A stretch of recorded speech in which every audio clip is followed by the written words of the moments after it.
बिस्मिल्लाहिर्रहमानिर्रहीम। मेरी शाखे अमल का है समर क्या, मेरी शाखे अमल का है समर क्या, तेरी तकदीर की मुझको खबर क्या। कली गुल की है मोहताजे कशूद आज, नसीमे सुबह फरदा पर नज़र क्या। सो बेसिकली कहने को इकबाल ये कह रहे हैं कि मेरा क्या अंजाम होना है उसकी मुझे क्या खबर, मुझे क्या पता, आपकी क्या तकदीर है, मैं इसके बारे में क्या कहूँ। भाई कली ने आज खिलना है, कली ने आज खिल के फूल बनना है। तो अगर वो कली इंतज़ार करती रहे कि कल सुबह होगी, कल हवा चलेगी और ये तो मैं खिलूँगी, तो बेसिकली इसका मतलब लिटरली है। लेकिन मैं इसको कुछ इस तरह से करूँगा ट्रांसलेट कि हमारे यहाँ गा का एक राग जो है ना, हम लोग, मैं बचपन से 40 का हो गया हूँ सुनते हुए, आप लोग भी जानते हैं, हमारे आगे पीछे लोग बुजुर्ग हो गए ये राग सुनते हुए कि वक्त अच्छा आएगा, तेल निकल आएगा, ग्वादर दुबई बन जाएगा, हालात अच्छे हो जाएंगे, रोटी कपड़ा मकान मिल जाएगा, सो ये गा का राज है। इंडिया जो है वो हमला नहीं करेगा, अमेरिका साथ देगा, सो ये सारे राग हैं जो हम 70 साल से अब कह रहे हैं, हम लोग सुन रहे हैं, ठीक है। तो अगर तो ये राग हम इसलिए सुन रहे हैं अपने आप को उम्मीद दिलाने के लिए, कि दुनिया उम्मीद पे कायम है ना, तो फिर तो अच्छी बात है। लेकिन अगर हमारे ये राग हमें काहिल और सुस्त बना चुके हैं, तो फिर हमें ना ये जो राग गाता है ना, वो बंदा हमें मिलना चाहिए ताकि हम उससे पूछें, भाई तेरा सोर्स क्या है इन्फॉर्मेशन का, तुझे फ्यूचर की खबर कौन देता है। वो इकबाल तो कह रहे हैं कि ना तो मुझे अपनी पता है ना तुम्हारी पता है।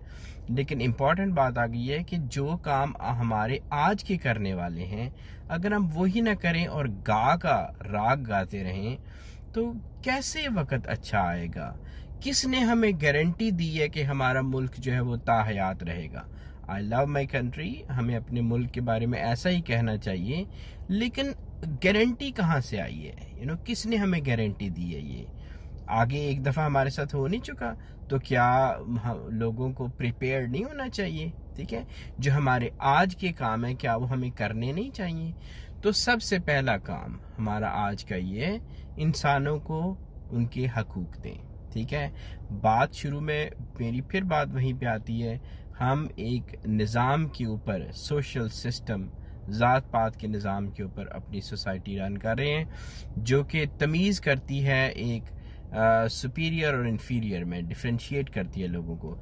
ये निज़ाम इस्लामिक निज़ाम नहीं है, ये बाहर से आया हुआ है, हम इसको ओपनली इंडोर्स करते हैं। हमारा पहला काम जो आज का काम है, ओके, गा वाला राग बाद में आएगा, इसको ना हमने ख़त्म कर देना है अपने मुल्क से, ऑफिशियली अनऑफिशियली अपनी सोसाइटी में से इसको निकाल के बाहर फेंकना है, ठीक है। यहाँ से शुरू होगी बात, इंशाल्लाह यहाँ से बात शुरू होगी। और फिर आगे आप उसके बाद देखेंगे कि ये जो गा वाले राग है ना सारे, they will start making sense. कहीं से शुरू तो करना है ना, ऐसे तो कोई किसी के पास गारंटी नहीं है, ना इकबाल के पास है, ना मेरे पास है, ना आपके पास है, किसी के पास कोई गारंटी नहीं है कि इसके बाद क्या, ना किसी पैगंबर के बाद थी। कुरान पाक पढ़े ना, तो अल्लाह ताला वो बार बार कहते हैं कि मैंने तो पैगंबरों को भी कहते हैं कि आपको ये कैसे पता कि मैंने ये बात बताई है, जब तक अल्लाह की ज़ात ना बताए। तो ये बंदा जो गा का राग सुनाता है ना हमें, उससे जाके हमें ज़रूर पूछना चाहिए कि भाई तेरी कहाँ से तुझे ये सारी इन्फॉर्मेशन मिल रही है, ठीक है। ये एक अलहदा काम है, लेकिन मेन काम ये है कि चलो शुरू करते हैं कहीं से, आज के काम आज करना सीखते हैं।